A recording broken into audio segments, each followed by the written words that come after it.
ദിലിർ ഖാൻ സംഭാജി സംയുക്ത സൈന്യം മറാത്തയുടെ ഭൂപാൽഗഡ് കോട്ടയ്ക്ക് നേരെ കനത്ത ആക്രമണം നടത്തുകയും കോട്ടയുടെ പ്രതിരോധ നിരകൾ തകർന്നു വീഴുകയും ചെയ്തു. സ്വരാജ്യയുടെ സംരക്ഷണത്തിനായി നിലകൊണ്ട ഒട്ടനവധി സൈനികർ പടക്കളത്തിൽ മരിച്ചു വീണു. കോട്ടയുടെ വീരോചിത പ്രതിരോധമൊക്കെ അവസാനിക്കുകയും അധികം താമസിയാതെ കോട്ട മുഗളർ കീഴ്പ്പെടുത്തുകയും ചെയ്തു. ദിലിർ ഖാൻ ആ കോട്ടയിൽ നിന്ന് വളരെ വലിയ അളവിൽ ധാന്യങ്ങളും മറ്റുമൊക്കെ ശേഖരിക്കുകയും ഒട്ടേറെ മനുഷ്യരെ തടവുകാരായി പിടിക്കുകയുമുണ്ടായി. 700ഓളം പേരുടെ ഒരു കൈ മാത്രം വെട്ടുകയുണ്ടായി എന്നും പറയുന്നു. അതുപോലെ കുറേ പേരെ അടിമകളായി പിടിച്ച് വിൽക്കാനുമുള്ള നടപടികളെടുത്തു. ഏതായാലും നിലവിലെ കോട്ടയുടെ സ്ഥിതിവിശേഷങ്ങളെ സമ്പൂർണ്ണമായ നാശത്തിലേക്ക് തന്നെ മുഗൾ പട കൊണ്ടുപോവുകയുണ്ടായി. കോട്ട പിടിച്ചെടുത്തതിന് ശേഷം 1679 ഏപ്രിൽ 17 കോട്ടയിലെ മറ്റ് മേഖലകളൊക്കെ കത്തിച്ചതിന് ശേഷം ദിലിർ ഖാൻ മടങ്ങുകയുണ്ടായി. മുഗളർക്കൊപ്പം ചേർന്ന് സംഭാജി ഭൂപാൽകോട്ട് ആക്രമിച്ചത് മറാത്ത ചരിത്രത്തിലെ കറുത്ത ഏടായി നിലനിൽക്കുന്നു. ഭൂപാൽഗഡ് കോട്ടയിലേക്കുള്ള ദൗത്യത്തിനപ്പുറം 1679 മെയ്യിൽ മുഗൾ പട നിർണായകമായ പൻഹാല കോട്ടയ്ക്ക് തന്നെ ഉപരോധം ഏർപ്പെടുത്തിയതായി പറയുന്നുണ്ട്. എന്നാൽ അതൊരു നിർണായകമായ ഒരു നീക്കമാവാൻ സാധ്യതയില്ല. കാരണം പൻഹാലയൊക്കെ കീഴടക്കണമെങ്കിൽ കൃത്യമായ തീരുമാനിച്ചുറപ്പിച്ച സൈനിക നടപടി ആവശ്യമാണ്. ഏതായാലും പൻഹാല മേഖലയിലെ ആക്രമണത്തിൽ സംഭാജി ഉണ്ടായിരുന്നില്ല. പകരം അദ്ദേഹം ഔറംഗാബാദിലേക്ക് പോയിരുന്നതായും പറയുന്നു. ആ സമയം അവിടെ ഔറംഗസേബിൻ്റെ മകനായിട്ടുള്ള ഷാ ആലം ക്യാമ്പ് ചെയ്യുന്നുമുണ്ട്. ഈ സമയങ്ങളിൽ ബിജാപൂരുമായി ചേർന്ന് മഴയ്ക്കപ്പുറം മറാത്ത കീഴടക്കാനുള്ള നടപടികൾ എടുക്കാൻ ദിലിർ ഖാൻ പരിശ്രമിക്കുന്നതായി കാണാം. സഹ്യാദ്രിയുടെ പ്രകൃതിയാലുള്ള സംരക്ഷണത്തെ തകർത്തു വേണം ദിലിർ ഖാന് മുന്നേറാൻ. അതുകൊണ്ട് തന്നെ നീക്കങ്ങൾ കൃത്യമാവേണ്ടതുമുണ്ടല്ലോ. ഏതായാലും ഭൂപാൽഗഡ് ആക്രമണത്തിന് ശേഷം മുഗൾ മറാത്ത ആക്രമണങ്ങൾ അവിടെ പതിവായി. അപ്രതീക്ഷിത ആക്രമണങ്ങളുടെ വേദിയായി അതിർത്തി മേഖലകൾ നിരന്തരം മാറുകയാണ്. എന്നാൽ ഈ ഒരു സമയം ബിജാപൂർ കോർട്ടിലെ ചില ഉന്നതർ ദിലിർ ഖാനുമായി തെറ്റുകയും അതോടെ ബിജാപൂർ മുഗൾ സൗഹൃദം അവസാനിക്കുകയും ചെയ്തു. 1679 ഓഗസ്റ്റോടെയാണ് ഇത് സംഭവിക്കുന്നത്. മറ്റൊരർത്ഥത്തിൽ മുഗൾ ബിജാപൂർ പോരാട്ടങ്ങളും കൂടി അവിടെ വീണ്ടും സൃഷ്ടിക്കപ്പെടുകയാണ്. പൂർണ്ണ ആത്മവിശ്വാസത്തിലായിരുന്ന ദിലിർ ഖാൻ ആ മാസം തന്നെ ബിജാപൂർ മേഖലകൾക്ക് നേരെയും സൈനിക നടപടികൾ ആരംഭിക്കുകയുണ്ടായി. അതോടെ ബിജാപൂർ ഛത്രപതി ശിവജിയുമായി ചർച്ചകൾ നടത്തുകയും ഇരുവരും ഒരുമിച്ച് മുഗളിനെ തടയണമെന്ന ധാരണയിലേക്ക് എത്തുകയും ചെയ്തു. അങ്ങനെ ഡക്കാൻ മേഖലയിൽ ബിജാപൂർ മറാത്ത സഖ്യത്തിലൂടെ മറ്റൊരു സൈനിക മാറ്റം കൂടി അവിടെ സൃഷ്ടിക്കപ്പെട്ടു. ഏതായാലും ഒഫൻസീവിൽ നിലകൊണ്ടിരുന്ന മുഗൾ പട ബിജാപൂരിൻ്റെ പല മേഖലകൾ പിടിച്ചെടുക്കുകയും പലയിടത്തും കൊള്ള നടത്തുന്ന അവസ്ഥയും സൃഷ്ടിക്കപ്പെട്ടു. 1679 സെപ്റ്റംബർ കാലത്താണിത്. ഈ സമയം സംഭാജിയും യുദ്ധമുഖത്തുണ്ട്. ഈ സമയം നടന്നൊരു യുദ്ധത്തിൽ സംഭാജി തോൽപ്പിക്കപ്പെട്ടതായും പറയുന്നുണ്ട്. ഇത്തരത്തിൽ ബിജാപൂരിൻ്റെ പല മേഖലകളിലും യുദ്ധം നടക്കുകയാണ്. ഈ സമയം 1679 സെപ്റ്റംബർ 15 ദിലിർ ഖാൻ തൻ്റെ പ്രധാന സൈന്യവുമായി തൻ്റെ ക്യാമ്പൊക്കെ വിട്ട് ബിജാപൂരിനെ തന്നെ ആക്രമിക്കുകയും 1679 ഒക്ടോബർ 7 ബിജാപൂർ തലസ്ഥാന മേഖലയ്ക്ക് അടുത്തെത്തുകയും അതോടെ സന്ധി സംഭാഷണങ്ങളൊക്കെ ആരംഭിക്കുകയും ചെയ്തു. എന്നാൽ ഇതേ സമയം തന്നെ ശിവജി രംഗപ്രവേശം ചെയ്തു. അദ്ദേഹം തൻ്റെ 10,000 വരുന്ന കുതിരപ്പടയുമായി പൻഹാല ബിജാപൂർ മേഖലകളിലെത്തുകയും സൈന്യത്തെ തനിക്കും ആനന്ദറാവുവിനുമായി വീതിച്ച് ദിലിർ ഖാൻ്റെ ബിജാപൂർ നീക്കങ്ങളെ തകർക്കാനായി മുഗൾ മേഖലയിലേക്ക് കടന്നു കയറിക്കൊണ്ട് ആക്രമണം നടത്താനും തീരുമാനിച്ചു. 1679 നവംബർ 4 ശിവജിയുടെ ഈ മുന്നേറ്റമുണ്ടായത്. എന്നാൽ ദിലിർ ഖാൻ ബിജാപൂരിന് തൊട്ടടുത്തെത്തിയതുകൊണ്ടും ബിജാപൂർ കീഴടക്കൽ ഇനി എളുപ്പമായിരിക്കുമെന്ന നിലയിൽ മുഗൾ മേഖലയിലേക്ക് കയറി ആക്രമണം നടത്താൻ ഒരുങ്ങുന്ന ശിവജിയുടെ നീക്കങ്ങളെ തടയാൻ കാര്യമായ രീതിയിൽ ദിലിർ ഖാൻ നീക്കങ്ങൾ നടത്തുകയുണ്ടായില്ല. കൂടുതൽ മികച്ചത് ബിജാപൂർ കീഴടക്കലാവുമെന്ന് തോന്നിയ ദിലിർ ഖാൻ ആ നയവുമായി മുന്നോട്ട് പോയി. എന്നാൽ 1679 നവംബർ 14 കാര്യങ്ങളുടെ ഗതി മാറി. ബിജാപൂർ കീഴടക്കാനുള്ള നടപടികളൊന്നും എങ്ങും എത്തിയില്ല. ബിജാപൂർ കീഴടക്കുക എന്നത് അത്ര എളുപ്പമല്ല എന്നും ദിലിർ ഖാന് മനസ്സിലായി തുടങ്ങി. അതോടെ ശിവജിയെ തടയാനായി വീണ്ടും മുഗൾ മേഖലയിലേക്ക് തന്നെ ദിലിർ ഖാൻ തിരിച്ചു വരേണ്ടി വന്നു. എന്നാൽ ആ സമയമായപ്പോഴേക്ക് ശിവജിയുടെ ആക്രമണങ്ങളൊക്കെ കഴിഞ്ഞ് അദ്ദേഹം സുരക്ഷിത മേഖലകളിലേക്ക് മാറിയിരുന്നു എന്ന് പറയാം. ഈ സമയമൊക്കെ സംഭാജിയും യുദ്ധമുഖത്തുണ്ട്.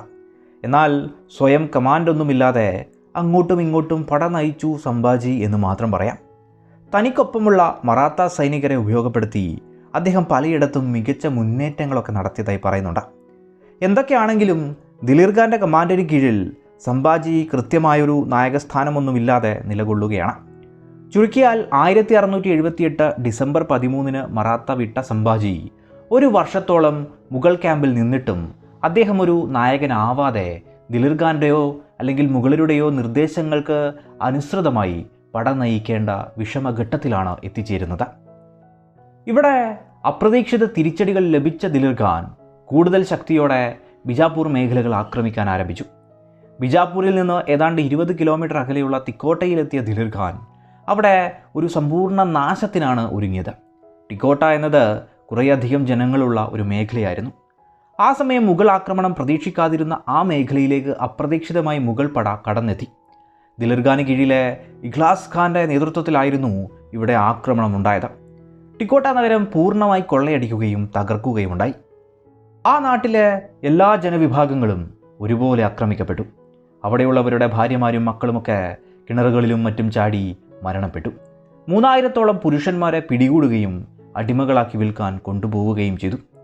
1679 നവംബർ 18 തിക്കോട്ടയിലെ ഈ വലിയ ആക്രമണത്തിന് ശേഷം ദിലീർ ഖാൻ്റെ മുഗൾ പട മറ്റൊരിടത്ത് അത്താണി എന്ന മേഖലയിലെത്തുകയുണ്ടായി. അവിടെയും ആക്രമണങ്ങളും കൊള്ളയടികളും മനുഷ്യരെ തടവുകാരായി പിടിക്കുന്ന നടപടികളുമൊക്കെ സൃഷ്ടിക്കപ്പെട്ടു. ഇവിടെ സംഭാജിയും സൈന്യത്തിലുണ്ട്. അത്താണി മേഖല കത്തിക്കാനും അവിടെയുള്ളവരെ പിടിച്ച് അടിമകളാക്കി വിൽക്കാനുമൊക്കെ പറഞ്ഞപ്പോൾ സംഭാജി അതിനെ എതിർക്കുകയുണ്ടായി. എന്നാൽ സ്വാഭാവികമായും സംഭാജിയുടെ എതിർപ്പ് ആരും പരിഗണിച്ചില്ല. അതോടെ മുഗളർക്കൊപ്പം നിൽക്കുന്നതിലെ പ്രശ്നങ്ങൾ സംഭാജിക്ക് മനസ്സിലായി തുടങ്ങി. ദിലീർ ഖാൻ അത്താണിയിൽ നിന്ന് ഐനാപൂരിലേക്ക് നീങ്ങിയ നവംബർ 20 രാത്രിയിൽ സംഭാജി മുഗൾ നിരീക്ഷണങ്ങളിൽ നിന്ന് രക്ഷപ്പെടുകയും ബിജാപൂരിലേക്ക് കുതിരപ്പുറത്ത് അതിവേഗം കടന്നു കളയുകയും ചെയ്തു. താൻ ഉദ്ദേശിച്ച പോലൊന്നും മുഗളർക്കൊപ്പം നടക്കില്ല എന്ന ബോധ്യം സംഭാജിയിൽ തോന്നിത്തുടങ്ങിയിരിക്കാം. ഒരു വർഷത്തോളം നീണ്ട സംഭാജിയുടെ മുഗൾ ക്യാമ്പിലെ നിൽപ്പ് അങ്ങനെ അവസാനിക്കുകയാണ്. ബിജാപൂർ മേഖലയിലേക്ക് രക്ഷപ്പെട്ടെത്തിയ സംഭാജിയെ ബിജാപൂരിൻ്റെ വസീറായ മസൂദ് നല്ല രീതിയിൽ തന്നെ സ്വീകരിച്ചു. ഈ സമയം ബിജാപൂരും ശിവജിയും നല്ല ബന്ധത്തിലാണ് എന്ന കാര്യം കൂടി ഓർക്കുക.